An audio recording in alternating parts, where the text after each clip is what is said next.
G'day ladies and gentlemen, welcome to Draw with Jazza. I'm Jazza and this is a tutorial in which we're going to be talking about keyframe animation, frame by frame animation, pose to pose animation. It has lots of different names. I will recommend at the very start of this video that if you're interested in this kind of animation or in any way interested in animation, I absolutely highly recommend this book. It's called The Animator's Survival Kit by Richard Williams, and it is just amazing. It is just that. It's the Animator's Survival Kit. So if you're in any way interested in animation, this thing is your Bible. Now, that being said, today we're going to be animating this character who is, his name is T-Shirt Time. He's owned by a brewery, specifically the Three Nations Brewery, and I've received permission from them to use him. I've been animating him for a client job that I've been doing for them, and thankfully Gianni, who watches my videos, enjoys them and has agreed to let me use him as a tutorial. And so it's going to be quite useful because I'm going to be able to go through certain stages of frame by frame and keyframe animation. That should be quite helpful to those of you who are learning. And so in this video we're going to talk about planning and preparing everything for the more refined work. So this is the real foundation stuff. This is the focus on motion and the breakdown between the poses. So I'm going to talk about three different things when it comes to keyframe animation. The first thing I'm going to talk about are the extremes, also known as the keyframes. Yeah. The next thing I'm going to talk about is the breakdown. And then the last thing I'm going to talk about are the in-betweens. I'm typing as I'm doing this, so I'm kind of like looking around. So these are the things I'm going to be talking about. Now, the first thing, keyframes. We have these in play, or I've already drawn some keyframes. So our first keyframe, our first extreme is here. This is our starting pose, and this is his hands on his hips sort of pose. Our next keyframe is up like this. Hands up in the air, flexing his biceps, he's showing off to a bunch of people at the beach. Our next keyframe is on frame 65. Now this is all going at 30 frames per second. So by the time it's at frame 65, it's just a little over 2 seconds of animation. Now with frame by frame animation, by the time we get to doing all this line work and everything, it's going to be quite a lot of work and it's quite intense. But here is our next keyframe, which is where he's kind of stretching out, doing a bit of a Superman pose thing. And then at frame 110, he's doing his little pointing, flirty finger. Now these are called keyframes because, as you can see, they are the resting position. They are the poses that when we refer to pose animation, this is what we're talking about. We're animating from this pose to this pose, from this pose to this pose, and there to there. Okay, so these are the extremes where we're jumping between them, and they're kind of where we're taking a bit of a breath, but also where we communicate the narrative most clearly. So we can see that from here, here, here, and here, just with these four simple, very rough sketch frames, we know the narrative. We know that through these extremes, through these poses, this guy's a show off. He's trying to, get someone's attention, get a hold of a lady friend's phone number, whatever it is. I'm just going to put this up in the corner for now and lock that, and we're going to start talking about breakdowns. Now the breakdown is between each keyframe, okay? So it's not necessarily a keyframe, but it's an indicator of motion between these two frames, and it's quite useful because we could in theory just move immediately from here to here. But how boring is that if we just have his arms on his hips and then we move them up to this? That is not a very dramatic motion. And when we're doing keyframe pose to pose animation, when we're doing this frame by frame stuff, we really want to accentuate motion, and breakdowns are going to be what's going to help us to do that. So now I'm going to create a few breakdowns so you can know exactly what I'm talking about. And to do so, I'm using Adobe Flash, and here on this very last section of the first pose, I'm going to hit F7, and this creates a blank keyframe. So that when I go to the left, and then when I go to the right, we've got a blank frame between those two. Now, just so you know, navigating between frames just with my keyboard, it's the comma and full stop button, also the that and that button, and it's just easy to remember with the with the more and less signs because they kind of look like little arrows left and right. So that's how I kind of navigate between the frames. So now that I've got a blank keyframe between them, I'm going to select that frame in the middle there, and we're going to hit this little button here. And this, as a frame-by-frame animation tool, is one of the most useful things you will ever use. It's called the onion skin, and when I hit that, you can see I see a bit of a shadow of both frames. What I'm going to do now is click and drag this little area up the top here, just so it shows one frame of each, okay? And we can see that the only things currently moving are the arms, right? So in creating the first breakdown, what I'm going to do, I'm going to draw that middle pose that shows a lot more motion. So first of all, I'm going to bring his head and torso out. Let's pull it forward like this. Draw some very rough, sketchy sunglasses, and I'm going to bring his torso up, and I'm really going to arch his back. Okay, so he's going to be stretching forward, and I'm going to have him pull up a bit too.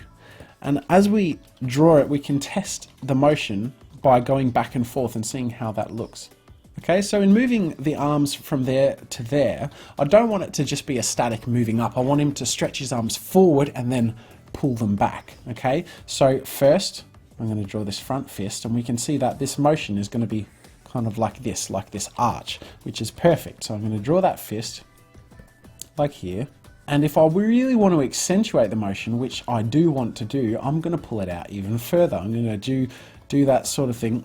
Same here, I'm going to give the hand a lot of foreshortening, really push it out, pull the arm out to the side there, and pull everything up. I want a really extreme motion. I think this hand is a bit too low, so I'm just going to move it up here.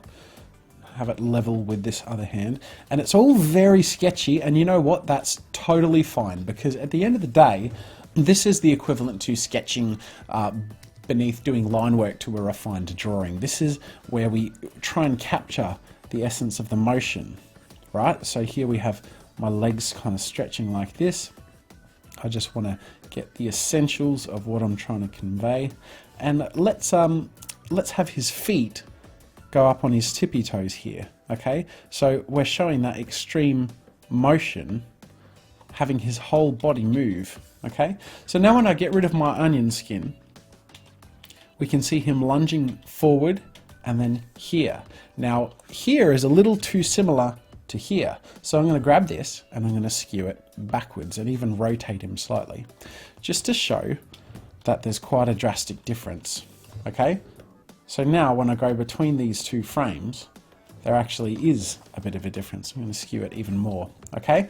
So that's one breakdown frame, but I don't feel like I'm communicating enough motion in transitioning here. So I feel like this breakdown pose is very connected with the first frame, but then in resting on the second frame, there's not enough of a anticipation frame before the resting. So what I'm going to do is I'm going to pull this frame forward one and then do the same thing all over again. Hit F7. So now I have a frame. When I activate the onion skin, you can see that I have a frame between this and this, okay? So now what I'm gonna do is bring the head up and towards the back now, tilt the chin up a little bit, tilt the head up, draw the glasses, and I'm going to draw the arms much further up, perhaps with open palms, so that he's up before he rests in the bicep flexing pose. Okay, so we have his arms coming out and forward. Now we want them stretched up and out. Now you'll notice on the keyframes there's this towel over his shoulder. I'm going to come back later and animate that. For now I'm really working with the motion with his body, because the cloth is going to have a very different kind of animation, and I'm going to do a totally separate tutorial on that. So back to this breakdown, his torso is really stretching up and out, and I want his arms now.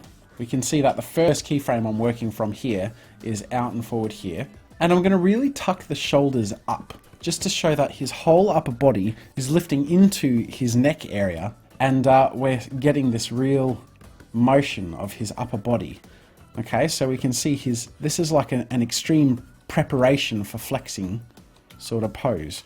The other thing too is you want to maintain your arcs, right? So we've sort of established that the arm is moving in this sort of a motion. Okay, so if we watch this left arm, in fact, if I draw the motion in an arc on another layer, you'll see that we're following it. Okay, so now we need to make sure we're following the arc with the right hand, which will be something like, if it starts there and ends up there, the arc will be like this. Okay, we want it to be similar. Notice that the arc is more shallow because this one on the left is on the side. It's a much wider angle, whereas at the front, because it's facing forward, it's coming in front of him first. So here, I started to get a little lost. I started to pull out wider instead of following the arc. So I want to follow the arc. I'm going to draw the hand here very roughly, and I want the shoulders to be up, but you won't see it very much because his arm is up here, bicep, everything's stretched, torso pulled up. I'm going to delete my arc reference layer now, and then draw the rest of the body. So the shorts stretched into the legs. It will still be on his tippy toes up until his final extreme pose, his final keyframe, and then bam, then we snap into place. Okay, so now that we've got our motion, we've got our first keyframe, our first extreme, then we have a breakdown, another breakdown, and then our next extreme. We want to spread things out like this, just moving the frames apart. So now these frames are about 5 frames apart, just to make sure that the motion is in a good time. So that's a little too slow. I'll move them slightly closer together. Okay, so now that feels quite fluid. Bam. Okay, so we're trying to get a good motion now. So that, ladies and gentlemen, is how a breakdown works. We do that between our extremes to follow a motion path, and we're not just going immediately from there, snap, to up there. We want to create arcs of motion. We want to pull out and up and then in, right? We want to create anticipation and release, okay? Then the next thing we're talking about is in-betweens. This isn't something we actually really do in this phase. I won't be creating in-betweens. That's more when I get to the line work, because I'm going to be doing the refined line work based on these, and then I do the in-betweens based on the line work. I'll go straight into doing the refined line work, because you don't actually need any sketch underneath it. You're just drawing the lines between them. Okay, so that would be a case where, let's say this was black and this was black. If I had a blank frame between them, in doing in-betweens, I'm simply going in the middle. I'm simply drawing exactly between these frames. I'm not creating new motion paths like I am in the breakdown. I'm not doing anything like that. I'm just exactly drawing between these two things. I'm finding where this is this one frame and the second frame of the side of his body. So I would draw right in the middle there, here and here. Well, the hand in between would be here, and you get the idea. Now I'm creating the in-between motion. Okay, so I'm not going to go into that because that is something that you will see in the line work tutorial. So if you want to see more of that, there'll be a link in the description to the line work tutorial associated with this animation. But now we've got the extremes and keyframes of the first part. I'm going to go through and do the extremes and keyframes of the rest of the video, the breakdowns. Sorry, I've already got the extremes. And you can see sped up how I'm kind of calculating that process. And I'm going to do at least 2 breakdowns between each keyframe to show that really clear arc of motion. And I'm going to create those arcs as well so you can see that I'm following them. And at the end, we'll kind of go through that and we'll discuss how that's come about.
So ladies and gentlemen, I've finished my breakdowns between keyframe poses and I'm going to go through them with you now, and with each one I've created a bit of a motion path for the head and the two arms because that's where most of the motion is happening. The head one is also sort of indicating the upper torso and where kind of the whole body is moving, but it's just, you know, kind of in its own.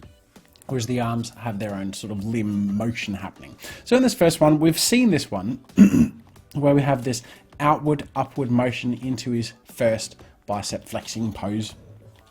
Now in this one, the arrows are going a bit funky, right? We're kind of going in opposite directions. That's because we're twisting around. We have a bit of a twisty pose. We start here and we end up here.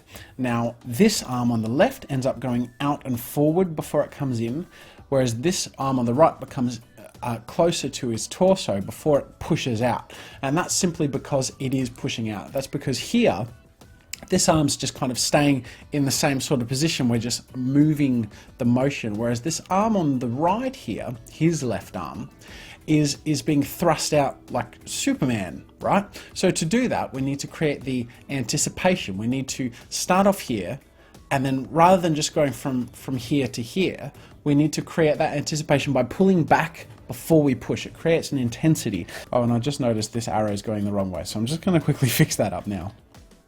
Anyways, so yes, the body and the left arm, his right arm, are moving in the same direction. If you watch them in particular, they're both kind of going in the leftwards direction, whereas the right arm is heading to the right. And we don't want to just go straight from here to here because there's not much motion at all, but we want him to pull back into his torso before he pushes, and then we get that really sort of more intense motion. And our last change is between this pose and this pose. Now, so far with both of these, the head and body have gone up and then down, up and then down. And I wanted to do something different to demonstrate that you can go the other way around. You can go down and then up with a similar sort of effect, right? So it's adding that intensity. It's giving the anticipation before the release. So we're getting down and getting tense, and then we're releasing. Now you'll notice here, there's very little detail in the arm, and in fact it's warped to look like a big, stretchy, sort of rubbery, disproportioned arm. And that's what we're calling a smear. That's an animation smear, where his arm is moving so fast into position that we're creating a fake motion blur in a solid object with solid lines. So that helps create the illusion of speed, and it's very, very useful, and you'll see more of that when we get to the line work. But that, ladies and gentlemen, is my explanation of the basic process of keyframe animation. We begin with the extreme poses, and then we create some motion. We want to accentuate that motion with breakdowns. And then next, when we get to the line work, you'll see how the in-betweens work. And it's much less creative. It's much more just kind of drawing exactly what should go in between two poses, because we've already mapped out the motion. We're just kind of adding frames to smoothen the process out. I hope this video has been useful to you, and I hope you, if you're interested in art and animation in particular, check out the Animator Survival Kit by Richard Williams. Otherwise, thank you for joining me, and until next time, ladies and gentlemen, I will see you later.